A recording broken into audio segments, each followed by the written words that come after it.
Hello everyone and welcome back. Today we're going to be making a bait cooler for around $25. So the reason why we need to make one of these bait coolers is the nearest bait shop is half hour one way away from me. So for me to go and get bait, it'll take me an hour, and then from here all the lakes I like to fish are the other direction. So I need to be able to go and get bait and keep bait alive so that I can go fishing whenever I want and not have to make an hour trip. Okay, so we're going to mount this air pump first. I'm going to mount it right here on the side, and then I'll run the air line up, and right here on this white lip I'll drill a hole just big enough to shove this tube through, and that'll feed the air into the tank here. Now, by having it right here on the side, it's not going to be in the way of the lid, and it won't really get in the way of the handle because you want the handle back, and that'll be nice. It'll be out of the way, and that's kind of what we're going for. It does have one spot here where you can put a screw, and then I think I'm going to use an old serpentine belt from a car to kind of strap it on here, and I'll just use some self-tappers, and that thing should hold just fine like that. I'm just trying to keep it extremely simple. If you don't have a serpentine belt, you can use a ratchet strap. You know, cut the ratchet strap and screw it in there. There's so many different ways. You can make it as fancy or as unfancy as you would like. So that's what we're going to go with first, is I'm just going to get this pump mounted here on the side. These are the self-drilling screws that I have, and they'll be the ones I'll be using here. So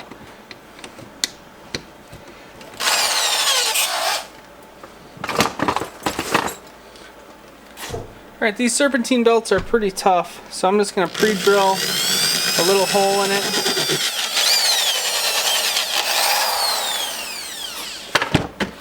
And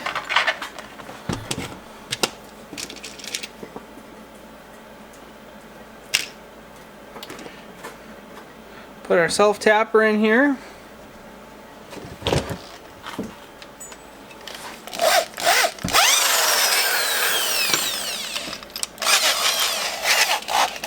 So I'm just going to start by getting this first one in here.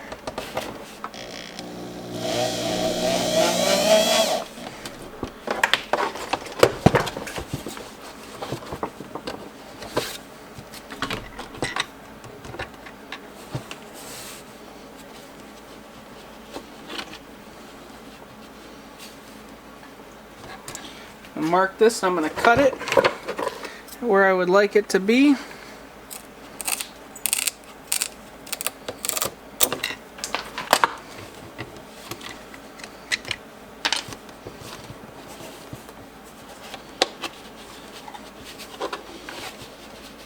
My other self-tapper hole here.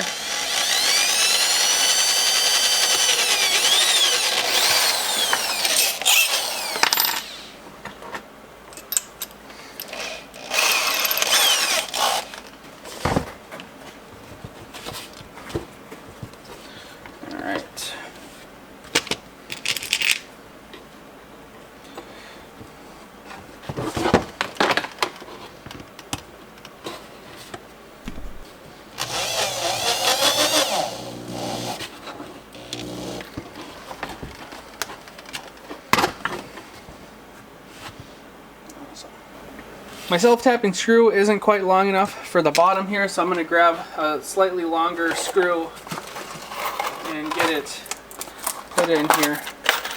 We can just use a Phillips headed one. That'll work just fine.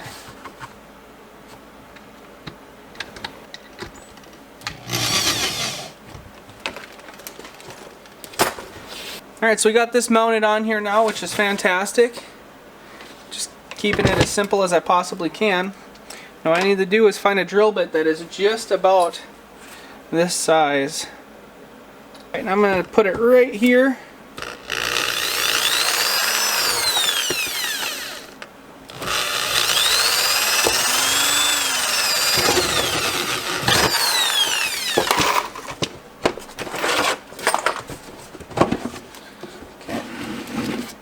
Made our little through hole.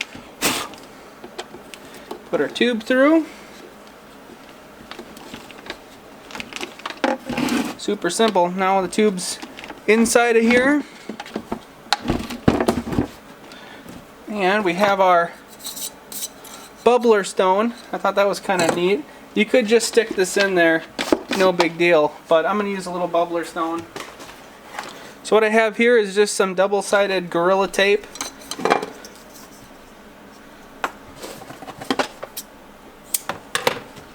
That's going to work perfectly for fitting this bubble stone into the bottom of this cooler.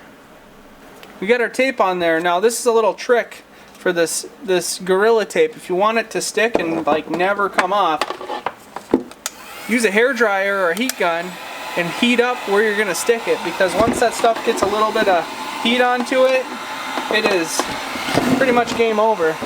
It's gonna stick forever. So I'm just gonna heat up the bottom here. This thing up.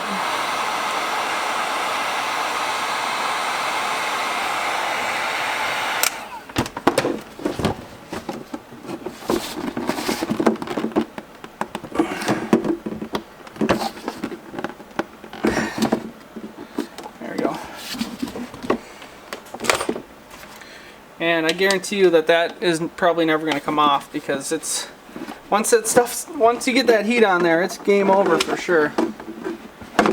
So they sent a check valve. I'm going to mount that on the outside here.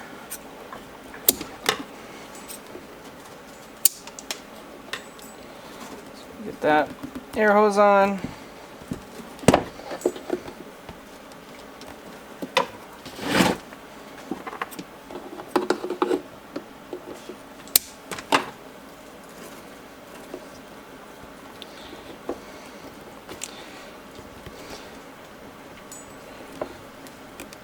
So the reason why I went with the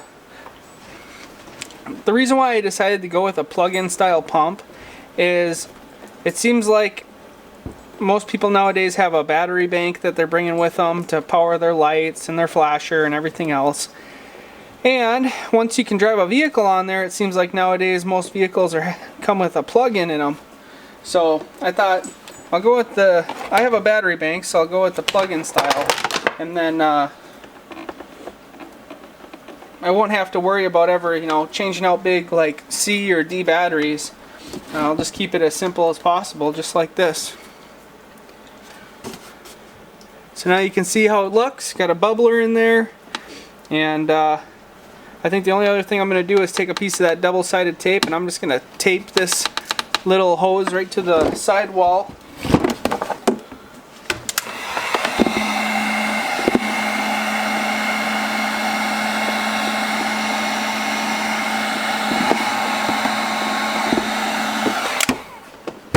There we go. So let me throw a little water in here. We'll fire it up and see how it works. Okay, I just put a little bit of water in here just because I didn't want to waste a bunch of water. But let's plug it in here.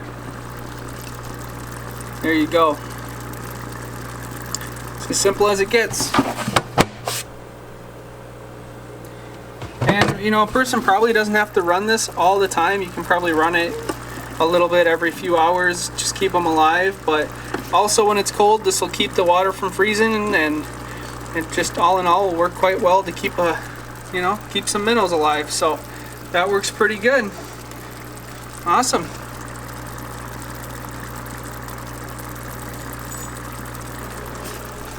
It's real quiet.